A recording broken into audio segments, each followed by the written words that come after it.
Ross from Retro Dream Beam. Before I get into what sold today, which is kind of a sad little pile, I just want to talk what happened at the storage unit real quick. So I have some wheelie carts to slot in between the shelves to be able to get more shelves. And it wasn't because of having too much weight, but some of the wheels have like a little stopper where you can put your foot on it, and then the wheel then locks in place, so then it like can't move. I actually don't like the wheels having those little the little lock stoppers, because I occasionally accidentally kick them with my feet when I'm like moving around and I don't notice it. And later on, I'll move the shelf and I'll hear it go like it makes like a scratchy noise, and then I have to go down and like pick it back up to unlock the wheel. So I had a different shelf before where I accidentally kept kicking the lock stopper, or sorry, the wheel stopper, and then I ended up having to, like, that wheel broke. I was lucky because I noticed before, like, it was still standing shelf, which is pretty dangerous, but I was lucky to catch it. So I removed all the boxes, ended up like flipping it upside down, and then the screw happened to like rip off. So I had a part of the screw stuck in there. I can't remember. I think I did like pliers or something to get it out. And then Annette and I bought a bunch of different wheels. It was such a process to find the exact wheels to go onto the shelf. We didn't want to buy a whole new shelf. So I eventually removed the screw. I can't remember how I did it, which is going to be important in just a moment. And then I end up getting a bag, or Netta got a bag of 4 wheels. And then I used one of them to fix the wheel. I'm like, okay, cool. At least I have some just in case if this ever happens again. So lo and behold, it happened again today, where I noticed, like, I was like, oh, the shelf doesn't, something's weird about the shelf. It just seemed like 1 inch tilted like the wrong way. And I looked down, I'm like, oh, okay, cool. All right, I think the wheel's broken. So I immediately removed everything. And then the screw wasn't snapped off yet, the screw that connects the wheel to the bottom of the shelf. So then I was like, okay, I'm trying to use my hands. I don't have my toolbox. I'm like annoyed. I'm like, oh, frustrated. But then there happened to be, it's rare, but someone happened to be at the storage units.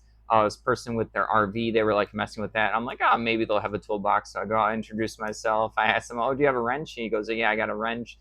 He asked me like what kind. I just get like a regular wrench, and then I'm like trying to like unscrew it. It was like bent in a weird way.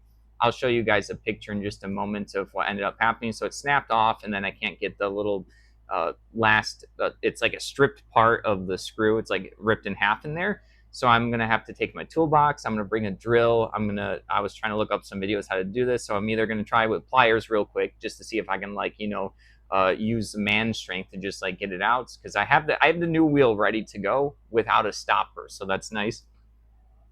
The other thing is you can, like, I think drill into the very tiny, like get a small drill into the middle of the screw, and then you like reverse it out, and hopefully it's gonna work. But yeah, I was meaning to organize my storage unit yesterday, so this is kind of a sign that this is forcing me to do that. So with less items that sold, normally I get more time to like list and organize. This ate up like an hour of time, so it's as if I pulled 30, 40 orders, just because it was a problem I needed to solve. Plus I had to take all the boxes, find a spot temporarily for them. It was just such a disaster. All right, so let's just go into what sold. So we've been on a good streak, but this happened to just be only 5 items, which is sad, but we had a good few weeks. I know eventually there's gonna be a low day, but yeah, I'm gonna do a bunch of organizing today and see if I can list some good stuff to see if I can get this sales kickstart again. All right, the first thing is Tunnels and Trolls right here. Take the money. This is just gonna be a small little, it's like from a free RPG day, little RPG book right here. I think this is like a more simple RPG game. It's not as complicated as Dungeons and Dragons. I sold some Tunnels and Trolls stuff. I'm not too sure like how, if it's still going around, probably still to this day. But yeah, this one sold for $9.38. It's like a small little module, like a little teaser. All right, moving along, we have Bruins 1807 campaign in Swedish Pomerania right here. This is like a historical like trade paperback type of book. I like to get all these like weird, unique looking ones. Maybe it's custom. I don't know. It's not custom. A compilation and translation by someone. So yeah, people end up picking up all the military stuff, which I'm organizing, and I have to actually have organized like a couple of bags and boxes and condense them and see if there's some stuff I should be listing. This sold for $21, best sale for the day. So like the military stuff. Next up is going to be some decals for some miniatures. I think these are the Japanese flag, and then there's going to be the American flag right here. I forgot what size miniatures these are. 1 out of 285 scale. Is that 6 millimeters? I'm not too sure. But yeah, people use these little decals to put them on like tanks, flags, all that kind of jets, all that kind of stuff, bases. This ended up selling for $13.50. That was kind of hard to find because it was like in a box where I had like 80 or so listings, and I'm looking for this flat little small little piece of paper. I happened to get lucky. It was on like the side. All right, moving along, we have Theros. This is a not. This is an empty Fat Pack box. This is when they were called Fat Packs. This is Elspeth right here. This is like the green yellow colors. This is like their first time they went to Theros. This is from 2013. I was just thinking about it before I started recording. Now, and Theros seems kind of like recent to me, even though it's not. Magic has really increased since Theros days. That was when I think they were doing like 4 sets a year. Now I think you're on like a release, maybe 2 per month, which is just crazy. I don't know how people keep up with it. I haven't played Magic in a while. I know all the rules. I played a bunch for like 5-10 years, so like you don't really lose the base core sets, or sorry, like the idea, right, of how to play. But yeah, people like to collect all these kind of Fat Pack boxes, the bundle boxes as they call them now. This sold for $12, which is pretty good for just an empty box. I like to pick them up. Some of the older ones go for a lot more, just like the more popular ones. So it's kind of crazy. I remember when this was new in the store, not that particular box, but yeah, weird times for me.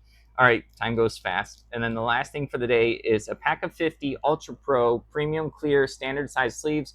I've told you guys many times on the channel before. I know that there's this, like every board gamer and card game player, like any type or sorts, they're always like looking for the sleeves that they like. They might sleeve up like a collection, or let's say like 10 decks or like 2 board games with a specific type of sleeves. And a lot of these companies just kind of like they move on to like new branding. Sometimes they'll change a little bit things. So the person bought this specifically because Ultra Pro has a little symbol right here in the like bottom right. I think it's a silver little circle and it says Ultra Pro. If you look at it, it's just kind of so you know what brand their cards are.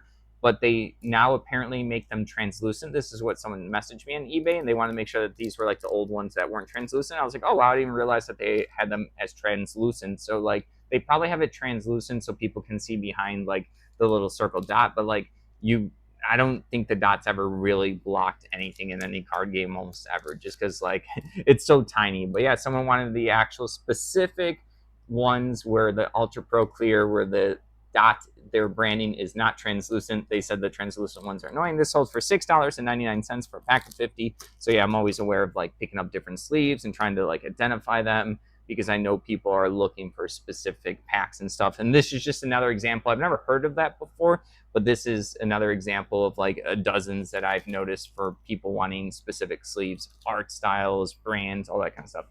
All right, that's everything. I'm gonna have to go to the storage unit and organize and fix up. Kind of sad about it. I have a lot of stuff to list, like good stuff to list. So like I wanted to do that, but I have to fix this problem first. All right, disaster for the day. Thank you for watching. Don't forget to like the video and subscribe to the channel. Have a good one.